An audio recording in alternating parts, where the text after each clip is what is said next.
What's up, guys? This is Deidre with One Shot Game, and I have Christina here with me today, and she's gonna be doing an interview based off of her life and her story. So you guys tune in because it's gonna be real about yourself. What's up, y'all? I am finna be 34. I am a mom of 3 beautiful babies. I'm from California. That's right. I claim Los Angeles though. That's right. I fuck with Sac. And I'm mixed. Okay, I'm not a white girl. Right. I am mixed. Okay. Right. And yeah. You know. Yeah, right. That part. You know, then you know. You know. That's right. So, being the fact that you just came out of being in prison for 3 years on the East Coast, tell me a little bit about that. That was an experience in itself, especially, like I said, having the kids, being separated from them. That was probably the hardest time. Like, if you've never felt selfish, you're gonna feel selfish. Right. You know what I'm saying? Like, whoa. Right. You know what I'm saying? So it helped that Georgia was hella slow. Right. You know what I'm saying? Right. They taught that like this, and you know what I'm saying? Right. And it was just, so it just didn't help that they were so different. You know, so, and I'm just like, I just want to go home to California. Right. So tell the people a little bit about your case and how you ended up doing time on the East Coast. I caught a trafficking marijuana charge. They caught me with about 19.74 pounds of marijuana on an airplane. I had been flying for a while already, so it was something I had been used to. I was doing, already. I was really close with the people that I was working with. Like, I was the responsible one. That's right. So it just so happened my bag, I guess, wasn't packaged right that day, and it didn't pass a little K9 routine check that they had at the airport or whatever. So they swooped up on me. Swooped up on you. I heard that. So how much time did you end up getting with? I ended up getting the 10-5.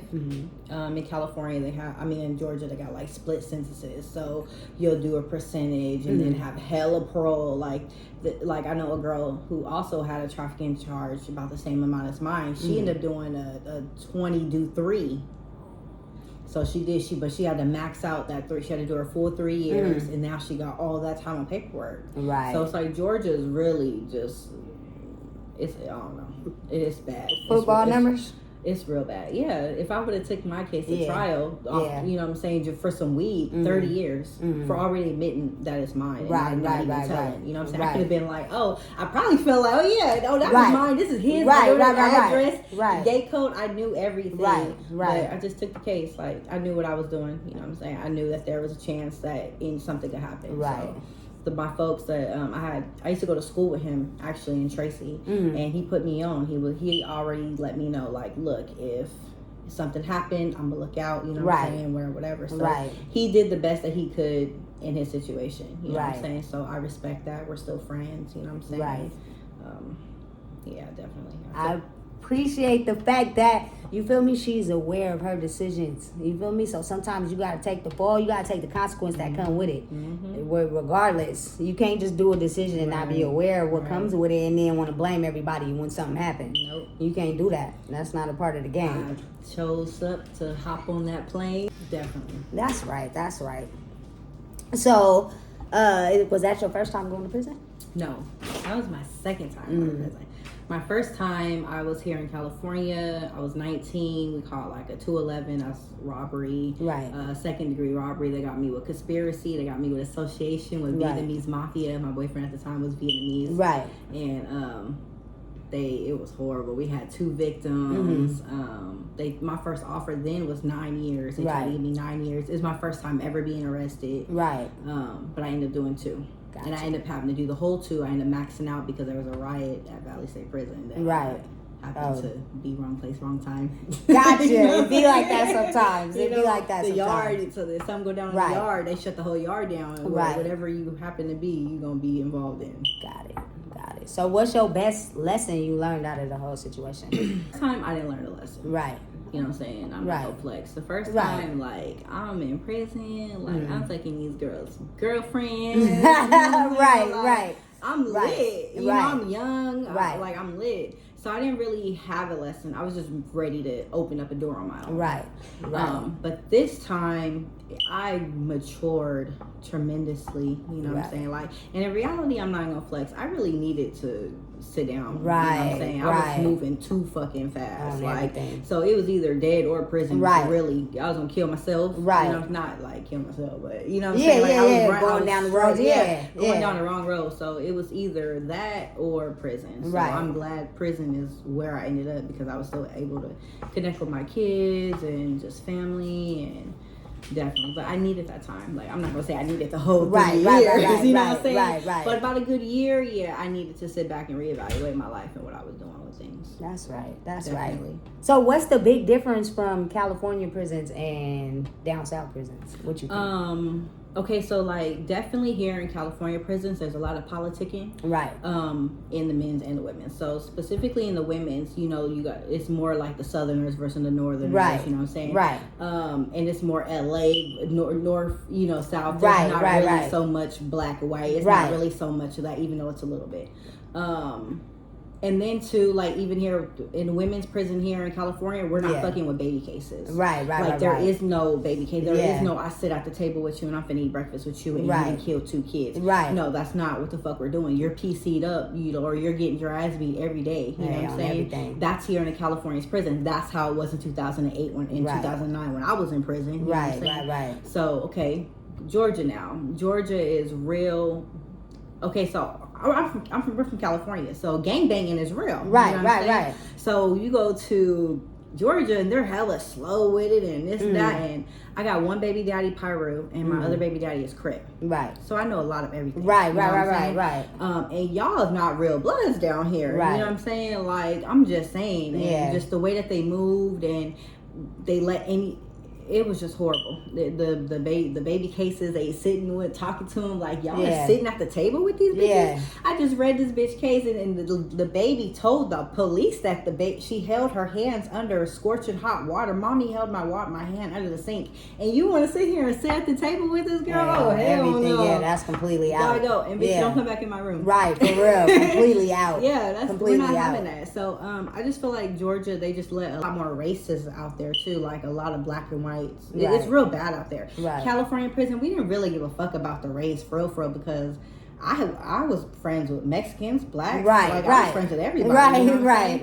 And I did my county time in Santa Rita then. Right. And I'm with the Mexicans. They the ones that taught me how to play spades. Right. You know what I'm saying? Right. So it's just I just feel like it depends on your personality too. So even in Georgia, even though I got along with majority of the people, I'm still different. Right. You know what I'm saying? Right. Like, I'm still way more advanced. Like, they're like, I give them nigga tendencies. They real country down there? They're real country. I love the accents, though. I love the accents. But the bitches is, like, burnt out. Like, they're very, they're just different. They're burnt out. They're too worried about the wrong things. Right, like, there's no loyalty. Right. At least in the California's prison, you know what I'm saying? You got couples that have been together for 10, 11. They're doing their whole life sentence together. There's loyalty. It was not like that here in Georgia. You know what I'm saying? It was like literally every man for itself. Right. You know what I'm saying? It was horrible. I can only imagine, especially way over there. And they got the transgenders. They got people that are transitioning over like women to men. So you don't know who, what, and what. You know what I'm saying? Right. People just running it. In every prison, it's the violence. Right. You know what I'm saying? Right. But, yeah, Georgia's definitely slow. They're definitely behind. You know what I'm saying? California was definitely the politicking was more. Right. Up to date? Definitely. That's right. That's right. So how did you end up in the transitional program? Did you have to apply for it or they just automatically put you in there? So every case varies or whatever. And my case, I just had a trafficking charge. It wasn't violent or anything. So I was able I qualified for it or whatever. That's right. So I applied. Like, who doesn't want to work and have a cell phone in prison? Of course. Right. Say that. Right, definitely. So I took that route and I ended up getting like 6 pick points. That's what helped me get, Yeah. So do you think that alternative is way better than doing flat prison time, right? Definitely, most definitely. Right. Having that phone, even to just watch videos on, you know what I'm saying, really makes a difference in your time. You know what I'm saying? Just playing games, because in reality, like in county, I spent 12 months in the county, in Clayton County, and they're throwing away books. They don't even want us reading. We're not even getting any mail. I'm only able to receive 4 pictures a month per kiosk. Right. You know what I'm saying? Right. So it's like, you guys aren't trying to give us anything productive to do. So what are we going to do? We're going to pick on each other. True that. And now you guys are mad because we're fighting. And I got into in county, this girl, right? The bitch was fine. But bitch, you're not gonna get my bottom butt. Like, right. I've been in this room longer, you know what I'm saying? And I don't want you to lay with me. You need to lay with everybody in the dorm. Like, I don't lay with you, you know what I'm saying? Like, so the bitch was mad because I didn't want her laying in my bed or whatever. Yeah. So now she want to fight. So I actually got a scratch on my back still. From that's all she did was scratch me. Yeah. Like, that shit was crazy. But they are so now we're getting the door open. You know, there are people are hearing a commotion, so everybody start banging on the door. Right, you know what I'm saying? So the police come and they see us fighting, they break it up. So they ask us what's wrong, and I'm like, look, the bitch want to lay in my bed, and I don't want her in my bed. Right. I don't want to lay in that bitch bed. She lying. Okay, so I'm just fighting you for no reason. Right. I'm just fighting you because I'm trying to get out. Right. So the officer, one of the sergeants, he's like, well, y'all just gonna have to figure it out. I can't move y'all. Nigga, yes the fuck you can. Like, that was messy as fuck. Right. So that was like a moment too. Like, I'm not dark enough. Like, I never felt accepted, really. Right. Now, you do have some officers that are, you know, they care. But then you have most officers that ain't shit, you know what I'm saying? They come just for a check. They don't give a fuck what the fuck you got going on or nothing, you know what I'm saying? Like, so it was that type of officer. Like, we just got into an altercation, and you're gonna keep us in the same room. I was like, take me to the hole. There's no room in the hole. What? There's no room in the fucking hole. Right. Nigga, yes it is. Right. You know what I'm saying? Y'all got people, y'all bunking in 2-man cells. Y'all got 3 people in 2-man cells. So bro. It was really a race thing. Like, they thought I was right. Right. We finna treat her. She used to beat us. Her ancestors used to beat us, so we finna beat her. Lord That's Jesus. How I felt like. Right. And I'm like, I'm on your side. Right. You know? Most officers too, once they got to like know me and notice like, I don't be in no shit. I barely come out my room. You know what I'm saying? Most of them fucked with me. Like, I had to clean this room in the pod. It's 16 rooms. Yeah. So we're doing a count, and one of the officers is like, I need everybody room to be just like 216s. I'm like, look, first off, you just don't do that. Right. But I'm a woman. I want a clean room. Right. You know what I'm saying? So when people come into my room, you gotta be accordingly. I'm gonna put you on the door. Right. You know what I'm saying? Like, we're not having that. So, right on. Clayton County. Any hard challenges you had since you've been home? Sleeping a full 8 hours. Right. Not really sleeping a full 8 hours still. Not being able to get to my kids, you know, because they're so far away. Right. You know, just having to be able to adapt and accumulate everything. When I got locked up, I had an apartment. I had a car. I had, you know what I'm saying? I had everything. Now I done lost everything. So I'm coming home to nothing. Right. So just completely starting over. So just adapt. Even, it's really putting my pride away in the people that are around me that actually want to help me. I'm actually learning to accept the help. You know what I'm saying? And it makes a difference. Right, you know, when you're around people that want you to win, you want to win yourself. Like, I don't want to let you guys down. You know what I'm saying? So I added my pride down. You know what I'm saying? It's been working. It's a working process. You know what I'm saying? That's right.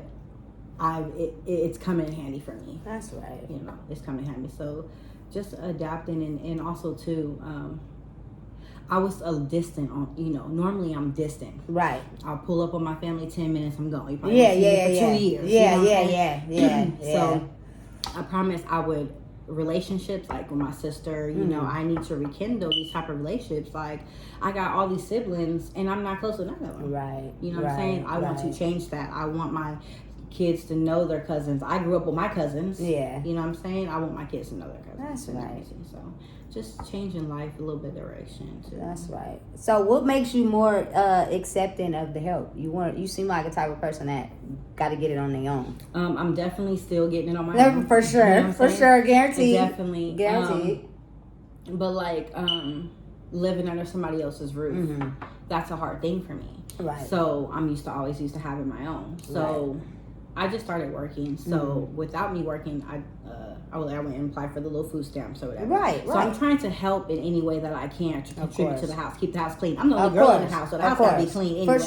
For sure. So I continue to, just because I take a little bit of help doesn't mean I have to stop going hard for myself. Right, of course. I can definitely continue to go hard for myself and accept the help from my family and friends that also want to help me succeed in any way possible and is actually willing and putting it forth. So that's something I haven't tried. I haven't tried asking, so now I'm trying it. Because you was in your own lane, huh? Man, you moving on your own lane. That's right. Sometimes it be like that. Like you be on your own path. I ain't trying to hear what you talking about because you ain't talking about nothing. You ain't in my lane. You over there in the slow lane. So with that, and you keep trying to catch up. Drop me off over here. For real, right? I was like, oh Lord. He was going 42 miles in a 65-mile zone. I'm like, nigga, you can't be that safe. Right? Yeah. You don't want to get in a wreck with you in the car. You're right, but when traffic was passing, I respect that. Yeah, you at least go to speed limit. You be ready to go? Yeah. At least go to speed limit. Yeah. How was the connection with your kids been since you've been home? So let me just say, seeing my two oldest, especially, I love all my kids equally. You know? Right. But I got to deal with the two oldest the most without all the extra confusion from the outside. So I'm just I'm closer to the two oldest. Right.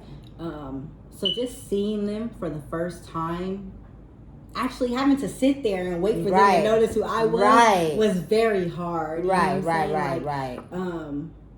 I dreamed about that day. Right. I dreamed about that day. And even though I didn't get to see them when I first came home, I had to wait a month. You know what I'm saying? Right. Just permission, parole. Right. So I want to say it's super strong. Right. You know what I'm saying? It's still a work in progress. You know what I'm saying? Even my daughter realizing that she can even pick up the phone and call me at any time. You know what I'm saying? It's different, you know? Right. My son, he's real nonchalant. He really don't care about nothing. Give him Fortnite or the game. Yeah, right. He doesn't really care. Yeah. And in my 5-year-old, she's wild. So it's really my 9-year-old, you know what I'm saying? But we're close. Like, that's my best friend. She sings to me. I'll never leave her again. No, that's what I said to my baby. If you're a real mom, who really focused on being a mom when you get out and not just talking, it really get to you, like, for real. Yeah, definitely. And then having my baby daddy's help too, like, he's actually helped take care of me my whole time. Just him making sure that line of communication stayed open, you know what I'm saying? That helped me too. You know, co-parenting really goes a long way. It does. You know what I'm saying? Like, it's about the kids at the end of the day.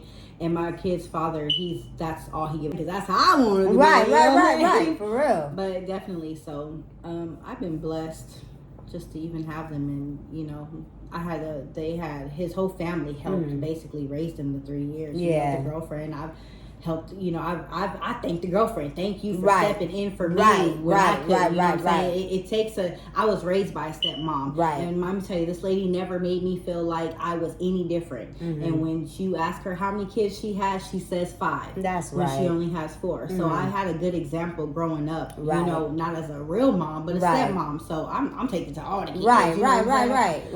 But definitely, it takes a different mindset to raise somebody else's child as your own. You know what I'm saying? So I definitely appreciated her, and I thanked her for that. You know what I'm saying? Because we need more like that. Of course. You know what I'm saying?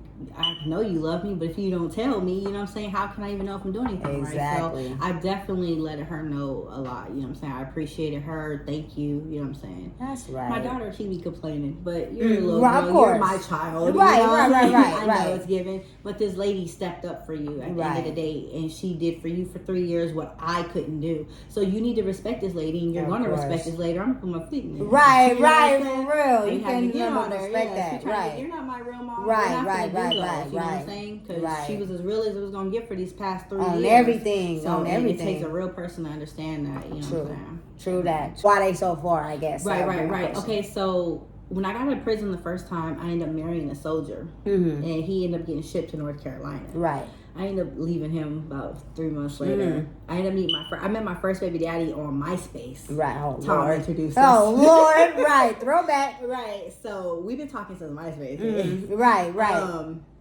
but that's why I met him in North Carolina. Okay. But he was originally he was born in North Carolina, but he was from LA. Okay. So it was like, you know, I'm from LA. He's from California. Right. California in the country. You know, we right. just got along really well, and that's actually my longest relationship I ever been in was the 6 years with him. And my dad.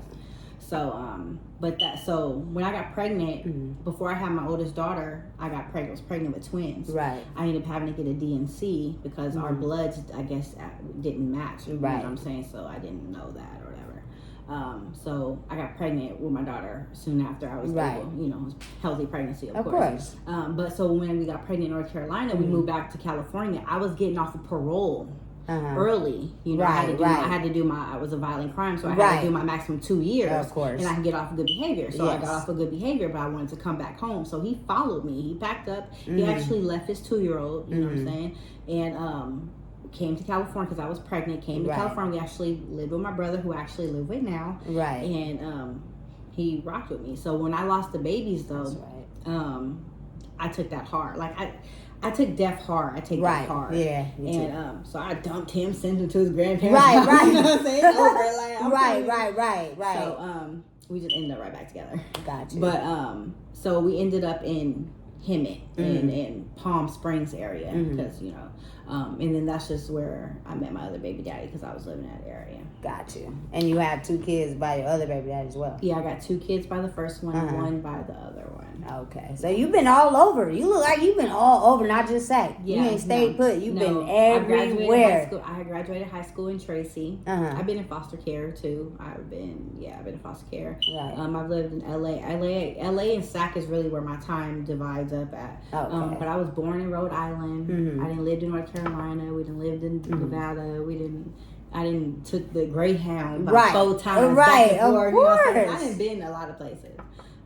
And I like to travel. Like I'm a road trip person. I'll hop in the car and be on a mission. Oh yeah, just cause. That's right. That's right. So how you end up in Sac? I have family up here, and my auntie actually owned a house in Oak Park. Got it. And but my dad moved up here to help my brother, and just ended up taking over the house, and we ended up following, and so I moved to Sac when I was in the 3rd grade. Got you. I started going to Charles Wilson or something. Right. I went there for a few months. Right. And then Golden Empire, and then from Golden Empire I went to Einstein. Ooh. I went there too, 8th grade. So 8th grade, 7th grade I was there, but 8th grade I went. I was there for like a couple months for 8th grade. I was there for 8th grade promotion. Gotcha. But the beginning of 8th grade, I went back to LA to Torrance to live with my sister. Gotcha. Me and Daddy having daddy issues. Right. I finally talked to my daddy and let me come back home. Right. So I came back, graduated at Einstein. I started going to Kennedy. I went to Kennedy. My sister lived in a better area in Greenhaven versus me going to Johnson. So my dad was like, you go live with your sister so you can go to Kennedy instead of Johnson. But I just wanted to be with my dad. So I ended up moving back with my dad and went to Johnson for like a month. It didn't work out. I wasn't learning properly. Right. 2-hour classes, like it just wasn't it. So I moved back to Kennedy, went to foster care, moved to Tracy, went back to LA. Like I didn't been everywhere. I didn't like 6 different high schools. I had to go to a continuation school just to graduate on time. But you did it though. I definitely did. That was something my dad required. He's like, you know, I don't care what you do in your life, but you get that high school diploma. Like, don't go to school for 12 years and have nothing to show for it. Hey, for real. That was definitely his thing. So when it came to graduating, I suggested me going to continuation school. I was 50 credits behind, and I wasn't finna make that. Right. So I'm like, was there any way I can go to alternative school? So I actually ended up finishing my credits 3 months early and had to come back and walk with the class. Yeah. But you did it though. Definitely did it. That's right. Definitely. By myself. I did that. I had not one family member at my high school graduation. But what I did have was my best friend. When they said my name, the whole bleachers went wild for me. All my friends graduation was pretty cool. That's right. So do you think it affected you not having your family there, or you was cool with your friends being there? I think I was okay with my friends being there. They definitely filled the gap that I was missing.